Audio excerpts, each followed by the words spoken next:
me escuchas esta mañana en ¿Qué tal, Fernanda? Te pregunto, ¿sabes qué se conmemora en México el próximo 13 de agosto?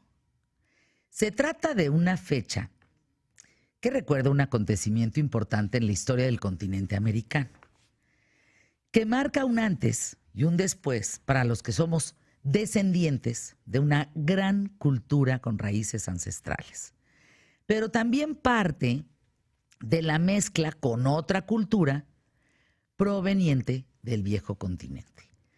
A ver, estoy hablando de la caída del Imperio Azteca, o lo que también conocemos como la conquista española. Sí, es un 13 de agosto de 1521, después de un asedio de 3 meses, que la gran ciudad de Tenochtitlan es dominada por los españoles. Sin embargo, aún faltarían varias décadas para que los españoles lograran convertirse en los amos de México. Es cierto que en aquella fecha el Imperio Azteca llega a su fin, pero en las afueras, por ejemplo, de Tenochtitlan, siguen varios focos de resistencia que fueron exterminados por completo hasta 60 años después. Recordemos, por ejemplo, que la expedición de Hernán Cortés llega a México a principios del año de 1519. Y es hasta casi el final de ese mismo año que los españoles logran apreciar por primera vez, imagínense esos tiempos, la majestuosa y compleja ciudad de Tenochtitlan. Imagínense ver aquello. Sin exagerar, los historiadores consideran que cuando los conquistadores llegan a ese hermoso lugar, a Tenochtitlan, se encuentran con una de las mayores ciudades del mundo entero. Así que, de ingenuos y primitivos los indígenas aztecas no tenían nada, y menos frente a los pobladores del continente europeo. Hernán Cortés y sus hombres son, excelentemente bien recibidos por el emperador Moctezuma II, ya que una profecía indicaba que uno de sus dioses, el gran Quetzalcóatl, regresaría a tierras mexicanas algún día.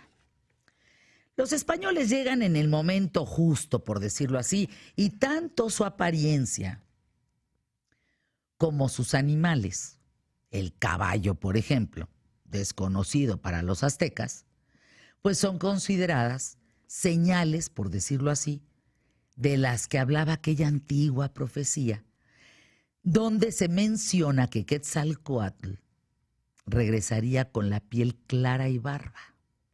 Imagínense los aztecas que van viendo a un hombre blanco, fornido con barba y con un caballo al lado. No, pues Quetzalcóatl se le hincan, pues claro, era el cumplimiento de aquella profecía. Regresó Quetzalcóatl. Bueno, una de las primeras muestras de adoración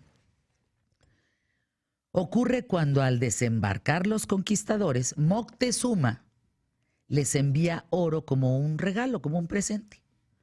Aunque hay otras versiones de investigadores que afirman que este gesto fue porque los aztecas sabían que no eran dioses y con los obsequios intentaban que los invasores se fueran. Ya te dimos oro, agarra tus chivas, ya vete. No.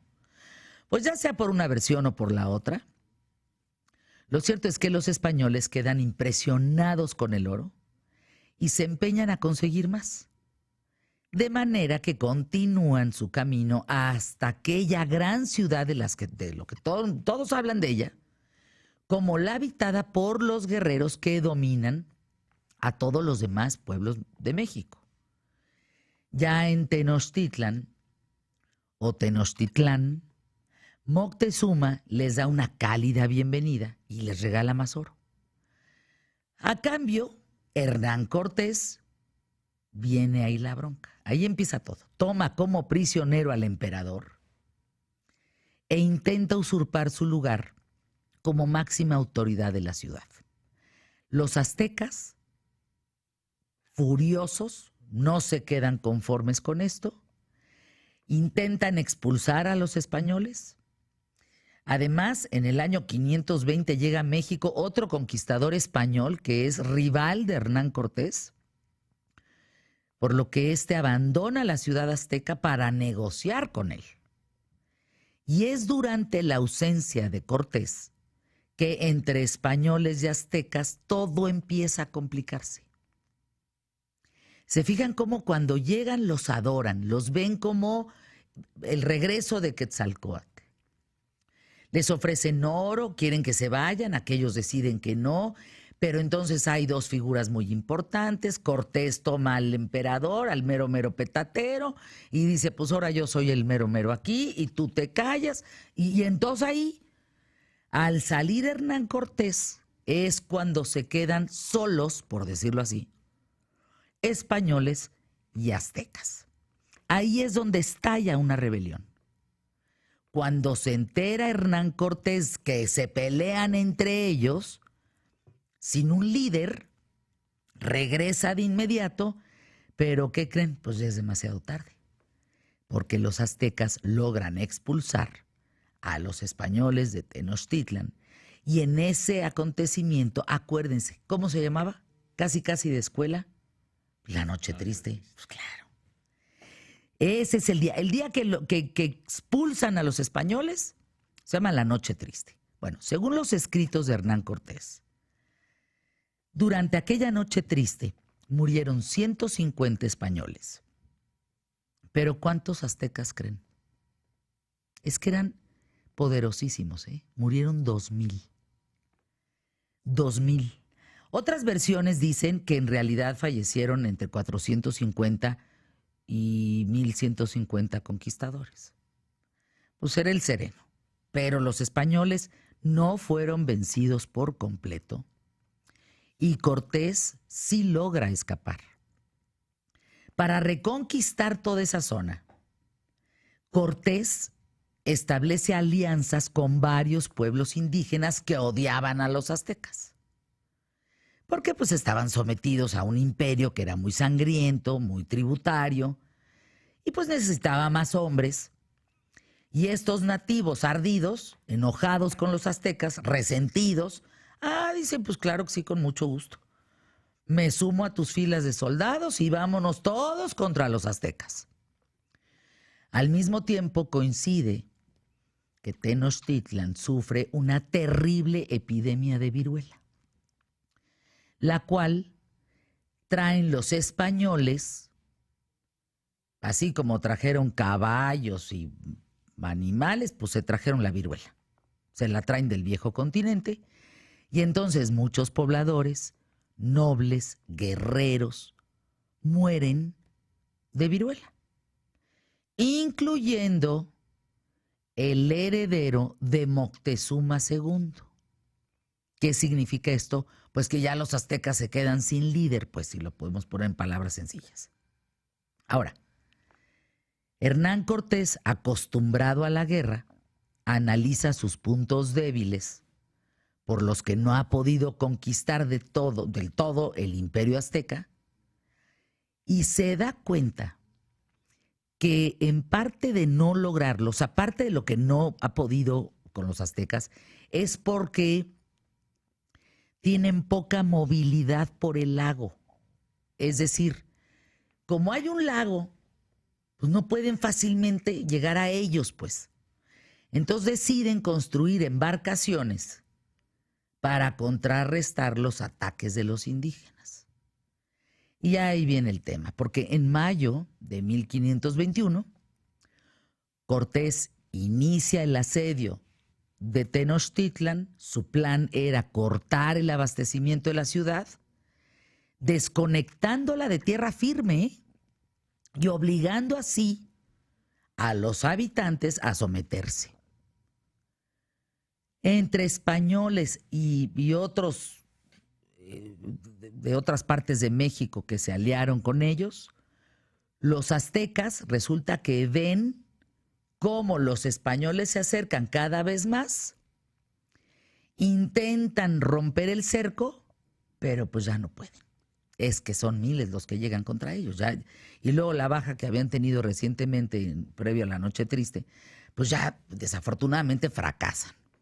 Los conquistadores logran llegar así a la ciudad, pero se ven obligados a combatir justamente hasta el 13 de agosto de 1521, que es el día exacto que los aztecas dicen: ya, me rindo, no puedo más.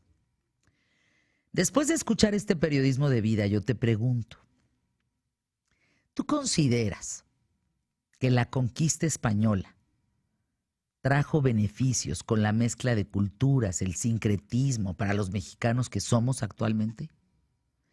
¿Te imaginas cómo sería nuestra vida si nunca hubieran llegado los españoles a América? La fuerza de los aztecas era impresionante. Los españoles, lo que pasa es que traían como más callo en el sentido de batalla, ¿no? De defensa. Sí, que les tenían otras armas. Y tenían otras armas. Ustedes imaginen ser azteca y ver un hombre barbado, güero, ojo claro, barbado, con mucha barba, arriba de un caballo. Cuando nunca has visto un caballo, no, pues eso es una aparición, mano. Eso es una cosa, a mí me parece elevadísimo, ¿no? O sea, lo que ellos, para lo que habrá significado para ellos ver eso. La domesticación de los caballos, de los animales, eso no lo tenían. Tenían otro tipo de poderío, pero eso no lo tenían. Tenían oro, tenían todo, eran riquísimos. ¿Y cómo llegan? Y poco a poco empiezan a adentrarse, saben construir embarcaciones, traen otro tipo de armas, pues claro que acaban con ellos, por supuesto. Traen otro tipo de bicho también, pues la viruela no existía aquí, nos la trajeron junto con los caballos. Y junto con las ratas, cucarachas. Y junto con las ratas, cucarachas y la falta de higiene. Y la falta de higiene. Sí, claro. Sí, definitivamente. No, es una historia verdaderamente de valientes, ¿eh? De valientes, porque las condiciones que ellos vivían eran preciosas. Los aztecas vivían en su esplendor, pues. Y no eran queridos, ¿eh? Por otros en el territorio nacional. Sí, bueno, pues eran salvajes en ese sentido en cuanto a las conquistas que ellos hacían, pues con las demás tribus, ¿no? Con los tlaxcaltecas, con los más poderosos. Todos querían acabar con los aztecas. Esta historia es de mucha lucha, de valientes, de estrategia, como todas las conquistas, ¿no? Yo creo que vale la pena adentrarnos en nuestra historia para poder entender muchas cosas. Habrá gente que no la conoce, ¿no? Que no conoce la propia historia, ni siquiera de la conquista, o no sabía que el 13 de agosto de 1521 es cuando se rinden los aztecas. Y la forma en cómo lo hacen, que pues es muy desafortunada, porque además, haciendo todo este recuento desde la cuestión prehispánica, pasando por la época colonial, la independencia, la revolución, México ha sufrido mucho. En ese sentido, históricamente México ha sido un país. ¿Cuántos muertos en la revolución? Millones. Sí ha sido sí nos ha tocado difícil en la historia, sin duda alguna. Hemos sido un país de intentos de conquista constantemente, o sea, no solamente la española, hay que recordarte el asunto de la independencia, de cuando llega el ejército norteamericano también, que se apropió de los territorios nacionales, de bueno, California. Los regalamos también. Siempre hemos sido como esta parte de vernos como un país que puede ser conquistado a lo largo de la historia y que ha enfrentado batallas muy difíciles. Pues hoy el tema, escríbenos a redes sociales, escríbeme, háblame, estate cerca de mí, aquí tenemos mucho que compartir en el programa.